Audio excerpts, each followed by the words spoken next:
So guys, magandang umaga sa inyo. Ito po pala yung mga nandito ako ngayon sa sa Manggaan. Mangangati lang po ako. Sinama ko po yung nilabas ko po yung bagong pangati ko. Ayan po, ipapakita ko sa inyo. Yan po siya.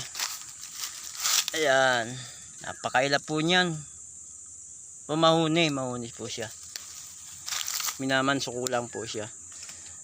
Ayan. Bagong labas po yan. Yan. So ito matagal na po yan. Sa 2 taon na po siyang pangating ko. May naano din po kasi ako dito. Ang dami kasi ng buhuni yan ditong bato-bato. Ay titistingin ko lang po tong isa kung uhuni po siya. Yan po. Yan. Sige po guys.